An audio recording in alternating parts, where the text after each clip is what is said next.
स्वराज अभियान के राष्ट्रीय अध्यक्ष प्रशांत भूषण है, जो कि भ्रष्टाचार के खिलाफ एक लंबा संघर्ष बहुत सालों से करते आ रहे हैं। प्रशांत जी, हमारे स्वराज अभियान के इस फेसबुक लाइव में आपका स्वागत है। Thank you. पहला प्रश्न प्रशांत जी, ये कुछ दिनों पहले पनामा पेपर्स से बहुत सारे देशों में दुनिया भर के कई राजनेताओं को पनामा पेपर के दबाव में इस्तीफा देना पड़ा। ऐसा क्या है इस पनामा पेपर में? पनामा पेपर क्या है, हमारे दर्शकों को समझाएं।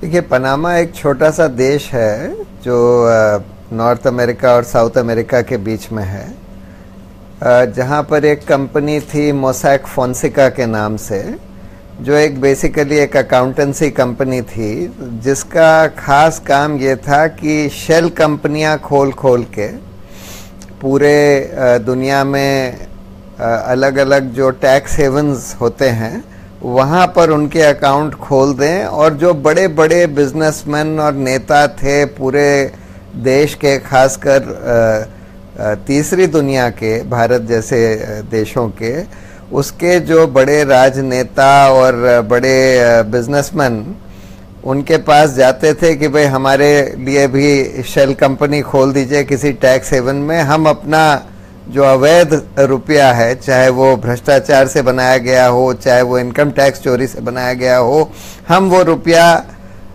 बाहर ले जाना चाहते हैं, बाहर के किसी बैंक में, ऐसे बैंक में रखना चाहते हैं जहां पर किसी को पता ना लगे।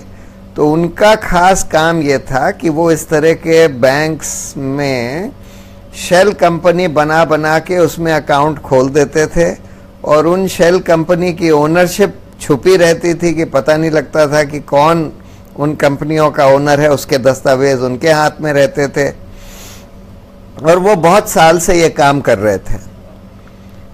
2016 के अप्रैल के शुरू में international consortium of investigative journalist, जो एक जर्नलिस्ट की एक संस्था है जिसमें कि हर देश के कुछ प्रतिष्ठित मीडिया ऑर्गेनाइजेशंस के जर्नलिस्ट हैं, उन लोगों को ये डॉक्यूमेंट्स मिले, और मोसैक फोंसेका इस कंपनी के, इन्होंने जिन जिन लोगों के अकाउंट्स खोले थे शेल कंपनियां बना बना के, और उन्होंने वो कागज़ जो है एक अखबार को दिए, और जर्मन अखबार था, उस जर्मन अखबार ने देखा कि इतने सारे लाखों डॉक्यूमेंट्स थे, दस्तावेज थे, तो उन्होंने फिर ये international consortium of investigative journalist का गठन किया, और उन लोगों ने फिर ये सारे छानबीन करके एक 7 अप्रैल 2016 में इसका पूरा खुलासा किया। हर देश के अखबार ने अपने अपने देश के लोगों का खुलासा किया। हिंदुस्तान में ये इंडियन एक्सप्रेस ने किया, और उस खुलासे में ये पता लगा कि हिंदुस्तान के बहुत सारे राजनेताओं के अकाउंट्स अलग अलग बैंक्स में, खासकर ब्रिटिश वर्जिन आइलैंड्स के बैंक्स में, उसमें निकले। राजनेताओं के भी, बिजनेसमैन के भी।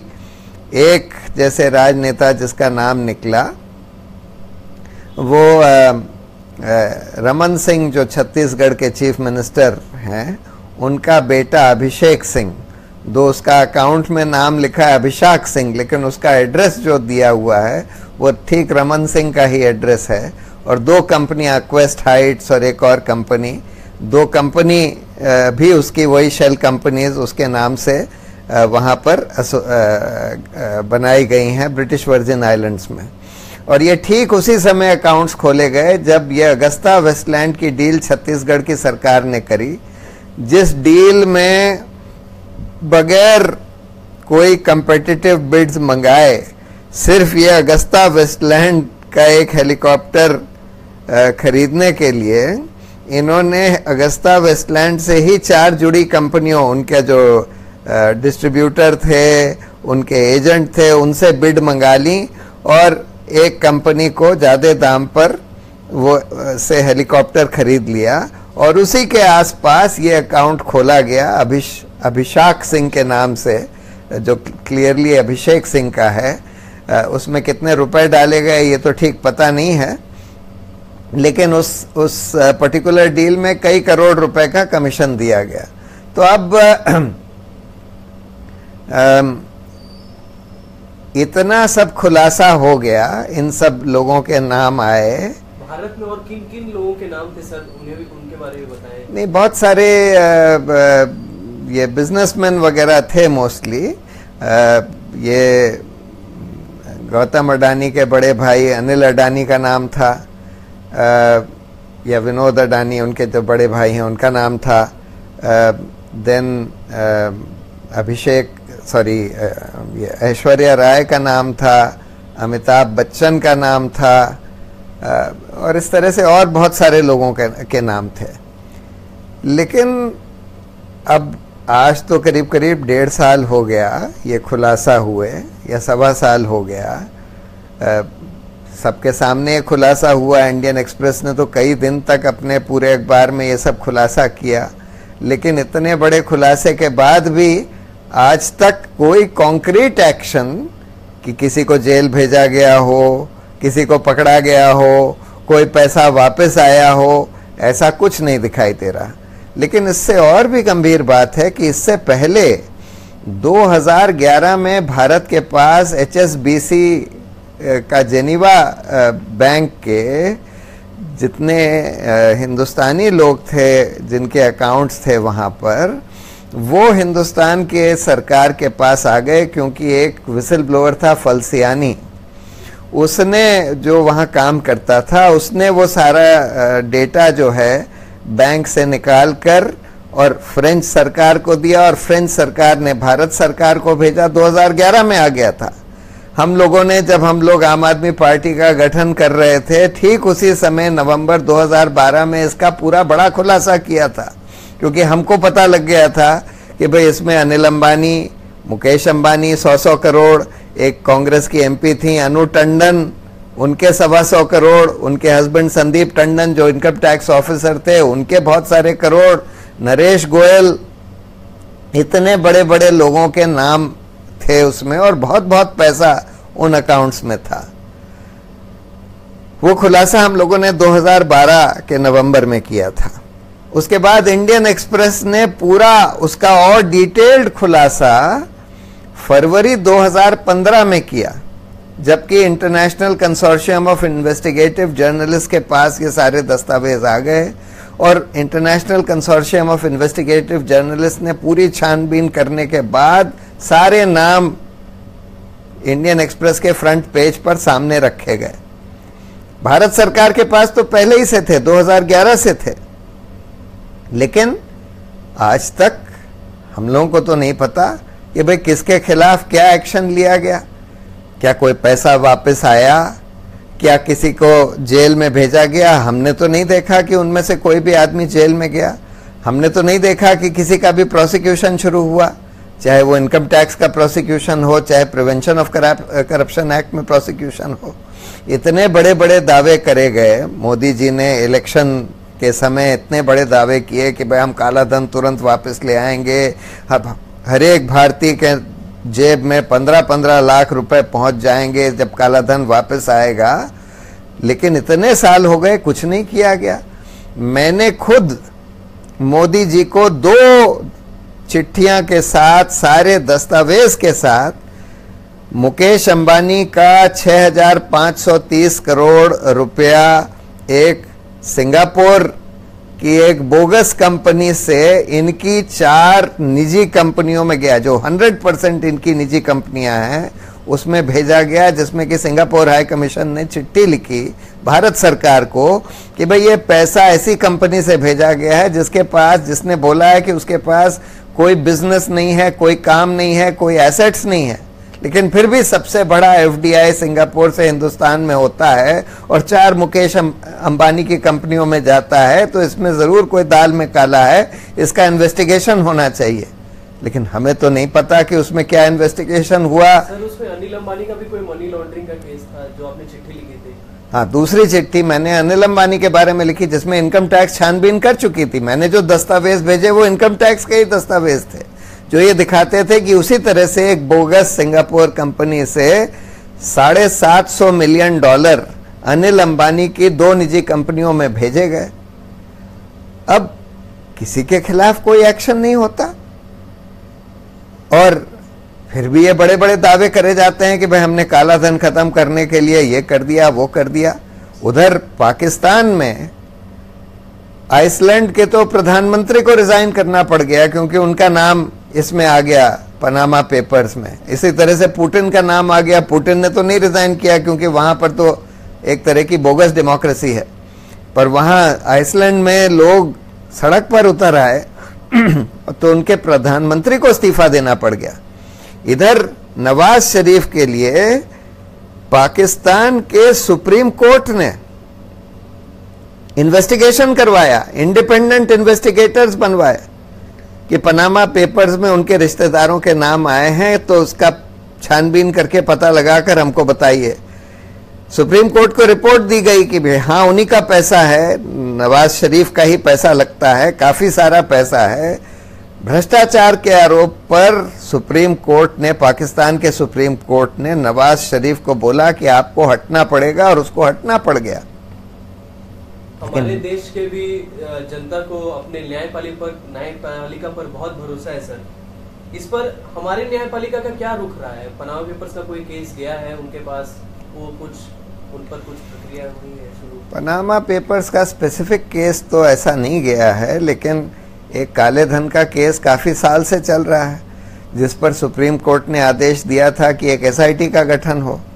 एसआईटी का गठन किया गया, लेकिन उस एसआईटी में 2 रिटायर्ड जज हैं, एक थोड़े वृद्ध जज हैं, दोनों ही वृद्ध जज हैं, लेकिन उनका जो सारा सपोर्ट स्टाफ था वो भारत सरकार का था। खासकर एक केवी चौधरी नाम के आदमी थे जो उसके एडवाइजर थे, जो मेनली सारा मैनेज करते थे एसआईटी को। उन केवी चौधरी साहब वो इनकम टैक्स के इन्वेस्टिगेशन के हेड थे, उससे पहले central bureau of direct taxes के चेयरमैन भी बने, उससे पहले central bureau of direct taxes के मेंबर इन्वेस्टिगेशन थे, उससे पहले डायरेक्टर इन्वेस्टिगेशन थे पूरे देश के इनकम टैक्स के। उनके समय सहारा कंपनी पर और बिरला कंपनी पर छापे मारे गए। छापे मारने के बाद दस्तावेज बरामद हुए बहुत सारे, उनके कंप्यूटर में से इंफॉर्मेशन निकाली गई। सहारा की कंपनी में तो एक बड़ी सी स्प्रेडशीट निकली जिसमें लिखा था कि 117 करोड़ रुपए कैश में नकद कहां कहां से कौन कौन से दिन को सहारा के पास आए, और दूसरी तरफ लिखा था कि किस दिन कितना पैसा किस आदमी को कहां पर किसने जाकर दिया। पूरी डिटेल लिखी थी, और उसमें करीब 50 एंट्री थी, जिसमें से 9 एंट्री थी 5-5 करोड़ की, और 7 एंट्री 5-5 करोड़ की, 2 एंट्री 2.5 करोड़ की, जिसमें लिखा था मोदी जी गुजरात सीएम को जाकर अहमदाबाद में फला आदमी ने दिए, कन्हैया जी ने जाकर दिए। अब उस पर तो सीधा क्रिमिनल इन्वेस्टिगेशन सीबीआई को करना चाहिए था, सीबीआई को सौंपा जाना चाहिए था, लेकिन इन साहब ने, चौधरी साहब ने उसको दबा दिया, और उनको उसके बाद सेंट्रल विजिलेंस कमीशन का चेयरमैन बना दिया गया। उसके बाद फिर ये जो फलसियानी साहब थे, जिन्होंने, जो एचएसबीसी के विसल ब्लोअर थे, उन्होंने चिट्ठी लिखी एसआईटी के चेयरमैन को, जस्टिस शाह को, कि भाई मैंने आपके तरफ से या हिंदुस्तान सरकार की तरफ से केवी चौधरी, जो ये इनकम टैक्स वाले आदमी थे जिनको एसआईटी का एडवाइजर बना दिया गया था, उनको आप लोगों ने भेजा मेरे पास। मैंने उनको बताया कि भाई मैं बहुत सारी और इंफॉर्मेशन दे सकता हूं, सिर्फ अकाउंट्स के बारे में नहीं, बट किस तरह से ये पूरा खेल खेला जाता है, किस तरह से लोग पैसा बाहर ले जाते हैं, कहां कंपनियां बनाते हैं, वहां से लॉन्डर करके ले जाते हैं, मैं पूरा आपको सब बता सकता हूं। लेकिन आपकी तरफ से कोई इच्छा जाहिर करी नहीं गई कि आप लोगों को या हिंदुस्तान सरकार को कोई और इंफॉर्मेशन चाहिए, इसलिए मैं क्या करता। तो देश भर में जन लोकपाल का इतना बड़ा आंदोलन हुआ, आप भी उसके नहीं, मैं उसके बाद बताना चाहता हूं। अनफॉर्चुनेटली ये मामला जो है बिरला सहारा वाला, बिरला वाले भी बहुत सारे दस्तावेज मिले, इनकम टैक्स के अफसरों ने उसकी छानबीन भी करी, 25 करोड़ रुपए नकद वहां मिला। सहारा का तो 135 करोड़ नकद मिला, बिरला का 25 करोड़ मिला नकद। और बिरला के जो ग्रुप चेयरमैन थे उनके कंप्यूटर में एंट्री मिली कि 25 करोड़ रुपए गुजरात सीएम को दिए गए 2013 में, जब मोदी जी वहां के सीएम थे। और यह भी मिला कि बहुत सारे और डिपार्टमेंट ऑफ रेवेन्यू इंटेलिजेंस के अफसरों को पैसे दिए गए वगैरह वगैरह। और ये भी वहां के जो जिसके पास ये 25 करोड़ रुपए मिले थे जिसकी अलमारी से, उसने बोला कि भाई हमारे पास हवाला डीलर पैसे लाते थे और फिर ग्रुप चेयरमैन हमको बताते थे किस किस को जाकर पैसा देना है। और इनकम टैक्स ने उस हवाला डीलर से पता भी कर लिया और उसने ये बात कंफर्म भी कर दी। सब कुछ कंफर्म होने के बाद भी फिर भी कोई इस पे इन्वेस्टिगेशन नहीं कराया गया। तो हम लोगों ने कॉमन कॉज की तरफ से एक पिटीशन फाइल करी थी केवी चौधरी के अपॉइंटमेंट को चैलेंज करते हुए। उसमें हमने एप्लीकेशन डाली कि भाई केवी चौधरी ने बिरला सहारा दोनों के इन्वेस्टिगेशन दबा दिए, इसका इन्वेस्टिगेशन होना चाहिए। लेकिन जबकि पूरा कानून ये कहता है कि जब आपको ऐसी इंफॉर्मेशन मिले कि भाई बड़े बड़े पॉलिटिशियंस को, बड़े बड़े पब्लिक सर्वेंट्स को खूब सारा पैसा किसी कंपनी ने दिया है, तो उसका इन्वेस्टिगेशन होना चाहिए। इसके बावजूद सुप्रीम कोर्ट ने उसको ठुकरा दिया और बोला कि भाई बड़े बड़े लोगों का इस तरह से इन्वेस्टिगेशन नहीं कराया जा सकता।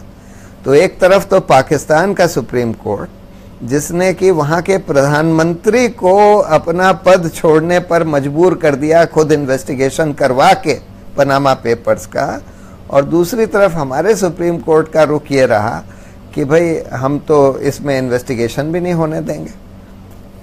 सर, देश भर में 2011 से उस समय के बाद जन आंदोलन, जन लोकपाल के लिए एक आंदोलन छिड़ा जिसमें आपकी भी भूमिका रही, देश भर के सभी नागरिकों की भूमिका रही।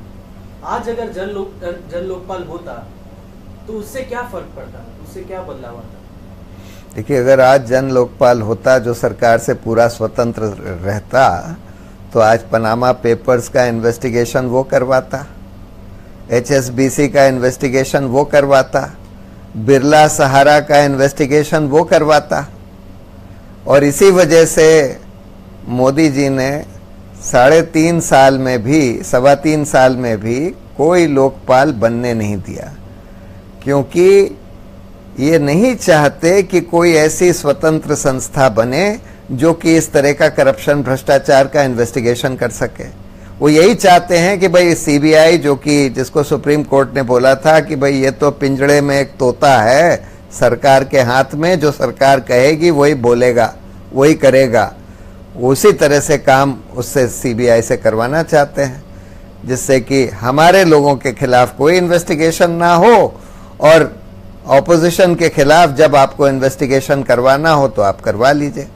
ये तो ठीक है कि ऑपोजिशन में बहुत सारे भ्रष्ट लोग हैं जिनके खिलाफ इन्वेस्टिगेशन होना चाहिए, लेकिन भाजपा के भी तो हैं। अभी रमन सिंह का निकला, रमन सिंह के तो खैर बेटे का ही अकाउंट निकला, अगस्ता वेस्टलैंड डील में उनका पूरा हाथ दिख रहा है, उन्होंने ही किया वो सारा वो सौदा। लेकिन उनका भी एक मंत्री का निकला कि उसने करीब 42 हेक्टेयर जमीन, 100 एकड़ से भी ज्यादा जमीन फॉरेस्ट की और आदिवासियों की हड़प ली। उसके खिलाफ कोई CBI नहीं भेजी जाती, उसके खिलाफ कोई इनकम टैक्स नहीं भेजा जाता, क्योंकि ये दोनों सब सरकार के हाथ में है और वो सरकार की जो भाजपा पार्टी है उसी के लोग हैं। लोकपाल होता तो फिर इन लोगों का इन्वेस्टिगेशन होता, और इसीलिए लोकपाल बनने नहीं दिया जा रहा। सर, अब हमारे देश के नागरिकों के लिए एक आखिरी संदेश, और सरकार से आप कोई अपील करना चाहते हैं तो वो भी करें। देखिए, सरकार से अपील करना तो अब बेकार होगा। सुप्रीम कोर्ट भी कह चुका है कि भाई लोकपाल का गठन करिए। हम सरकार से कहना चाहते हैं विसल ब्लोअर एक्ट को नोटिफाई करिए, लोकपाल का गठन करिए। अब इस तरह के भ्रष्ट लोगों को सेंट्रल विजिलेंस कमीशन में ना बनाइए, CBI को सरकार के चंगुल से मुक्त करिए और उसको लोकपाल के तहत ले आइए। बहुत सारी चीजें हैं। प्रिवेंशन ऑफ करप्शन एक्ट को जो खत्म करने का अमेंडमेंट लाया गया है वो मत लाइए। वो बिल्कुल बहुत ही खराब अमेंडमेंट है, जिसमें आप ये कह रहे हैं कि सरकार की सहमति के बगैर कोई भ्रष्टाचार का इन्वेस्टिगेशन ही नहीं हो सकता। फिर तो सरकार कोई इन्वेस्टिगेशन होने ही नहीं देगी। और जनता से मैं ये कहना चाहता हूं कि देखिए, इस देश में एक बहुत बड़ा भ्रष्टाचार के खिलाफ आंदोलन हुआ, जन लोकपाल का आंदोलन। करोड़ों लोग सड़कों पर उतरे, लाखों युवक उसमें शामिल हुए, कई लोगों ने अपनी नौकरियां छोड़ दी।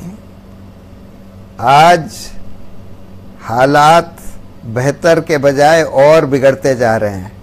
सिर्फ भ्रष्टाचार ही नहीं चल रहा, पर भ्रष्टाचार के खिलाफ जो भी संस्थाएं बनी थीं, कानून बने थे, उनको भी ध्वस्त किया जा रहा।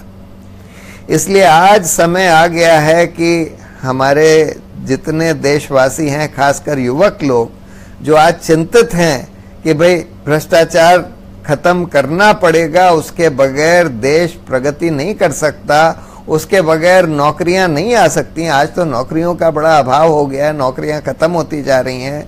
आजकल सारे कॉम्पिटिटिव एग्जाम्स में भ्रष्टाचार होने लगा है, बेईमानी होने लगी है, चाहे वो मेडिकल कॉलेज के इम्तहान हो, चाहे वो पब्लिक सर्विस कमीशन के इम्तहान हो, सिविल सर्विसेज वगैरह के, सब में भ्रष्टाचार हो रहा है, खूब व्यापम की तरह हर जगह हो रहा है।